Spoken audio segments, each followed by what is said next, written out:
안녕하세요, 여러분. 이제 세 번째 시간이죠. 오늘은 이제 애착에 대해서 이야기를 한번 해보려고 해요. 애착은 이미 많은 부분에서 다루어졌어요. 그만큼 중요하다는 거죠. 첫 시간에 여러분과 함께 나누었듯이 인간에게 행복을 주는 가장 큰 요소가 무엇이냐, 결정적인 요소, 가장 중요한 요소가 무엇이냐고 했을 때 그게 이제 관계라는 거잖아요.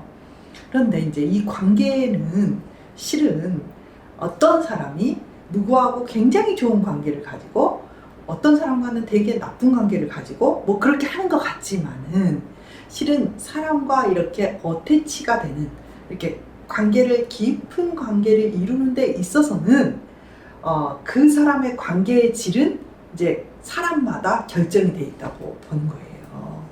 그러니까 이런 사람이 있었어요. 하워드 휴즈라는 그 미국의 영화를 제작하는 유명한 사람이 있어요. 그 사람 영화가 너무너무 많죠. 그 하워드 휴즈라는 사람은 일생 동안에 수도 없이 많은 여자들과 관계를 했어요. 그러니까 미녀, 유명한 여배우, 멋진 여자, 많은 관계를 했거든요. 근데 그 남자는 모든 여자들과 그 몇 주간의 짧은 관계지 깊은 관계 속으로 일생 동안 들어가지를 못하고 이제 끝나게 되거든요. 그러니까 그런 사람들은 왜 그럴까? 어떤 사람들은 되게 싸우며 사는 것 같지만은 이렇게 애착이 굉장히 잘 형성이 되어 있고요. 어떤 사람들은 되게 갈등도 없고 잘 이렇게 지내는 것 같은데 실은 서로 관계가 없이 평생 지내는 경우도 있어요. 즉 이제 나중에 살펴봤더니 어린 시절에 엄마와의 관계가 실은 저는 이런 이야기를 하거든요. 부모와의 관계를 평생 되풀이한다. 뭐냐면은 엄마하고 지지고 싸우고 그러면서도 깊은 관계를 맺으면서 서로 아웅다웅 하면서 이렇게 살아가는 사람도 있고요. 어떤 사람들은 굉장히 평화로운 것 같으나 실은 아무 관계가 없이 평생 지나고 있는 경우도 있어요. 그러면 어떻게 되느냐? 내가 엄마와의 안정 애착을 맺은 상태라면 이 사람은 세상을 나가서 상사와도 또는 학교 선생님과도 친구하고 이렇게 안정된 어떤 이 애착의 관계, 그러니까 이렇게 서로 본딩이 되는 거죠. 서로 이렇게 붙을 수 있어요. 그래서 서로 붙어 있는 관계, 정서적으로 서로 이렇게 교류하는 관계 속으로 들어가고 어떤 사람은 그렇지 못하다는 거죠. 행복하기 위해서는 관계가 가장 중요한데 그런 관계 속으로 들어가지 못한다면 평생 불행하게 살 수밖에 없느냐, 이제 이런 질문이 있겠죠. 이제 그 애착에 대해서 말씀드리자면 이제 애착을 한 4개의 유형으로 나눠요. 안정애착. 안정애착은 이 안전기지라는 말이 참 중요하거든요. 뭐냐면은 아이들이 엄마라는 안전기지가 확고하게 있으면요, 이 주위를 탐험을 할 수가 있어요. 그러니까 뭘 시도할 수가 있단 말이에요. 시도하지 않는 인간 중에 안정애착이 좀 안 됐을 경우도 있어요.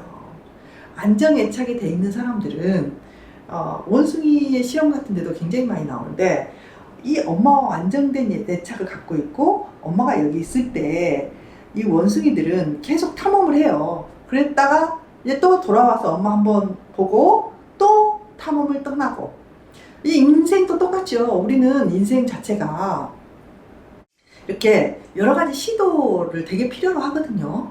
안정된 일만 해가지고는 그 사람의 그 삶을 그 능력을 극대화시킬 수가 없어요. 사람의 그 기질 중에 점액질이라는 기질이 있어요. 기질 연구자들이 보면 이 점액질의 기질들은 굉장히 안정을 추구해요. 그런데 이 안정을 추구하고 돌다리를 두드리면서 가거든요. 그러면 이 사람들은 어떠냐면 사고를 안 쳐요, 일생 동안. 그런데 이제 특징은 뭐냐면 사고를 안 치되 자신의 최선을 끌어낼 수 있는 모험도 하지 않아요.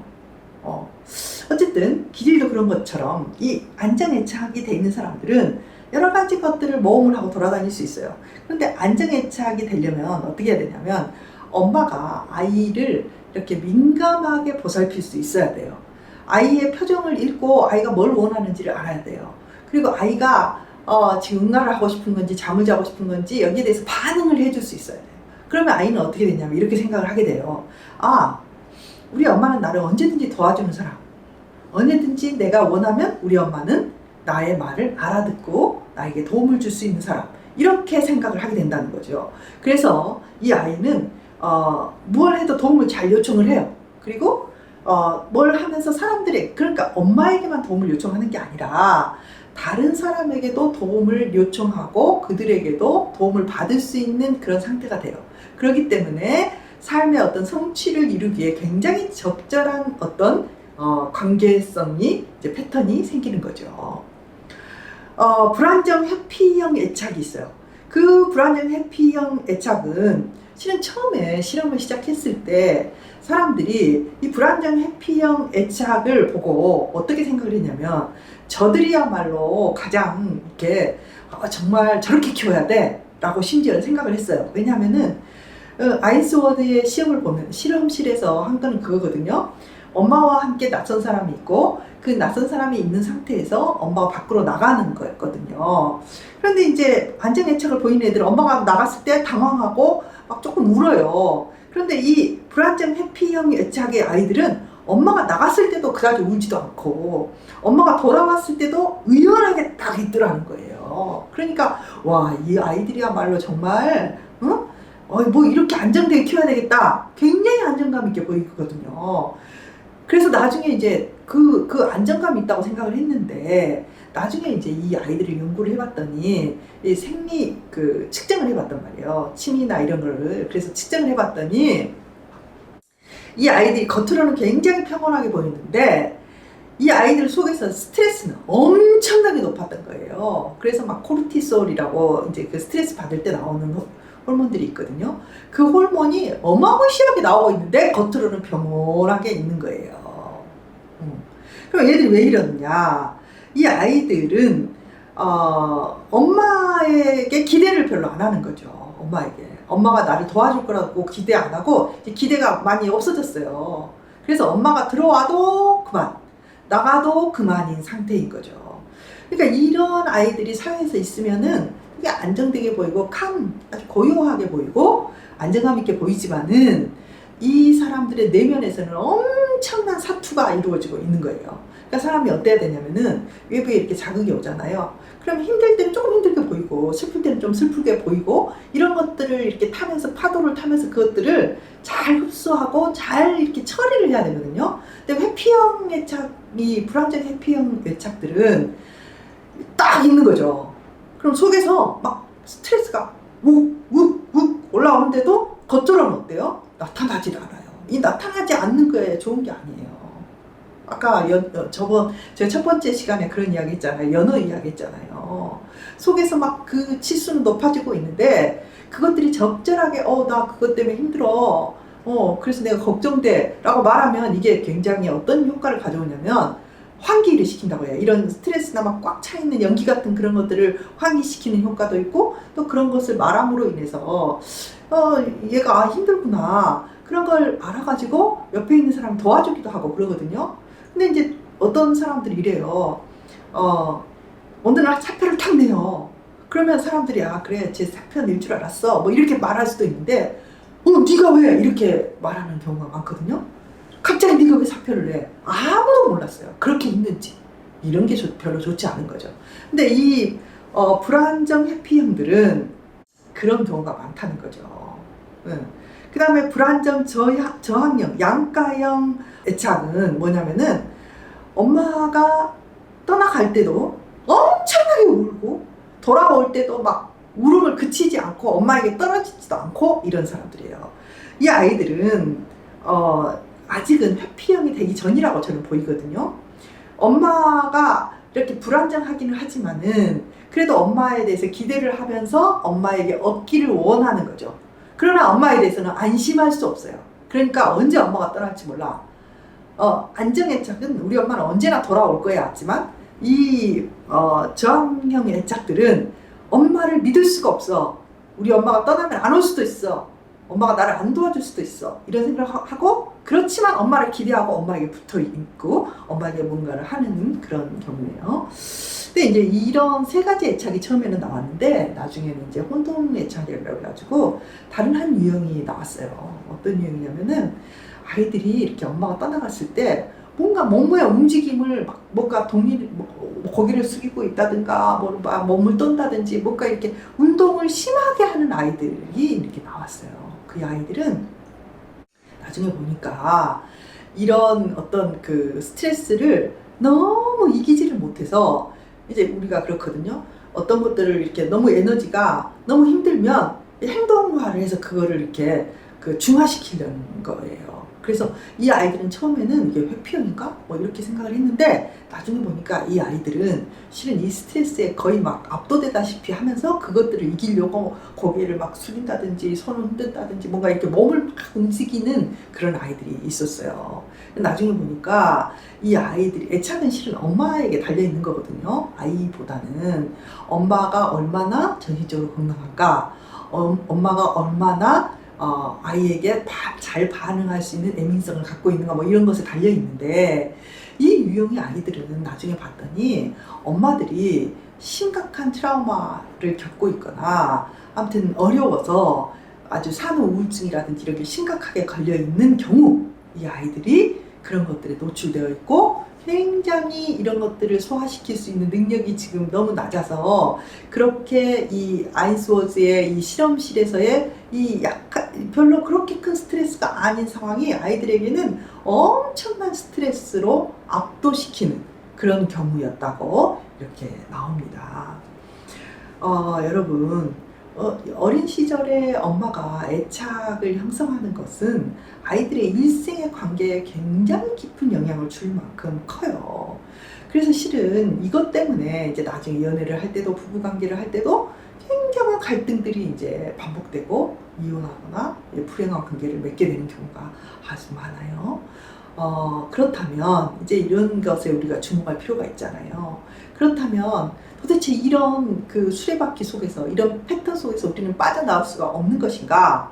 그런데 이런 데서 이렇게 툭 빠져나오는 사람들이 있다는 거예요. 누구냐면은 톰 머튼이라는 사람이 있었어요. 그 그랜트 연구에서. 이 사람은 엄마도 아빠도 너무나 나빠. 너무너무 나빠. 그러니까 아빠도 나쁘고 엄마도 나빠. 그래서 이 사람이 어린 시절에 자기는 정말 이 행복과 자비를 경험한 적이 없어요. 근데 이 사람 이제 머리가 좋고 그래서 이제 의대를 나왔는데 의대를 나와서 이 사람이 그 모든 그 불행한 삶을 살았던 사람들과 동일한 길을 걸어가면서 자살 시도도 하고 막 그랬단 말이에요. 그랬는데 이 사람이 33세에 이 결핵에 걸린 거예요. 그래서 결핵에 걸려서 14개월 동안 병원에 입원했어요. 얼마나 이 사람 그러니까 생명이 위협을 받을 정도로 굉장히 힘든 병을 거쳤어요. 근데 재밌는 거는 뭐냐면은 그 14개월 이후에 이 사람의 인생의 궤적은 그 이전에 자신과 같이 불행하게 살았던 사람들의 궤적과는 굉장히 다른 삶을 살게 된 거예요. 그래서 도대체 그동안에 당신은 무슨 일이 있었습니까? 이런 것을 이제 이 사람에게 물었어요. 이제 인터뷰를 하면서 이 연구가 그런 거 인터뷰하는 거잖아요. 그랬더니 이 사람이 하는 말이 내가 그 14개월 동안 했던 거는 뭐냐면은 무엇을 해야 된다는 어떤 부과를 완전히 떠나서 자유롭게 쉬었다는 거예요. 그리고 그 쉬면서 자기가 하고 싶은 대로 했고 그리고 그 쉬면서 이 사람이 뭘 경험을 하냐면 종교적 경험을 해요. 그러니까 이 사람이 그 전에는 33세 이전에는 그 불행하게 살았던 사람들과 똑같은 길을 걸었어요. 그랬는데 그때 14개월의 그 입원을 계기로 그 계기가 이제 그때 이전 이후에는 전혀 다른 궤적으로 움직이기 시작했다는 거예요. 그래서 그 인터뷰를 해봤더니 이 사람이 14개월 동안에 뭔가를 해야 된다는 그런 것에서 완전히 벗어났고 그다음 두 번째는 종교적 체험을 했다는 거예요. 또 한 사람의 대표적인 이제 사람이 하나 있는데 유진 오일이라는 사람이에요. 이 유진 오일이라는 사람은 여러분 많이 들어보셨죠? 이 사람이 그 미국의 작가예요. 희곡 작가. 그런데 이 사람은 노벨상도 아마 받았을 거예요. 희곡 작가인데 이 사람도 어린 시절이 굉장히 불행했어요. 그런데 이 사람은 뭘 했냐면 정신분석을 오래 받았어요. 정신분석을. 그래서 이 사람도 이 불행한 사람들의 궤적에서 이탈돼서 새로운 삶을 살았어요. 자, 여러분, 저는 여러분에게 권하고 싶어요. 뭘 권하고 싶냐면은, 여러분이 어린 시절에 굉장히 불행한 삶을 살았다거나, 내 삶은 이제 우리가 계속 말을 했잖아요. 불행의 요소들에 대해서도 이야기를 많이 했고, 행복의 요소에 대해서도 여러분과 이야기를 많이 했어요. 여러 요소들이 있는데, 그렇다면 내 삶을 조금 더 행복하게 할 수 있는 방향이 무엇이냐는 거죠. 그것을 여러분들이 무엇인가를 찾아서, 지난 시간에도 그랬잖아요. 우리가 지난 시간에는 나를 행복하게 할 수 있는 것을 조금이라도, 그냥 100분의 1, 1%라도 작은 것이라도 1분이라도 행복하게 할 수 있는 것을 해라. 하루에 한 가지 이상, 오늘 한 가지, 내일은 두 가지, 이렇게 해라. 이걸 여러분에게 말씀드렸다면, 오늘 제가 여러분에게 권유하고 싶은 것은 이런 거예요. 뭐냐면은, 나의 애착의 상태는 이미 결정이 됐던 거예요. 그런데 이 애착의 상태를 변화시켜야 된다는 게 굉장히 중요해요. 그러기 위해서는 좀 더 이렇게 구조적인 변화가 필요해요. 그러니까 여러분이 사랑받을 수 있는 구조 속으로 좀 들어갔으면 좋겠어요.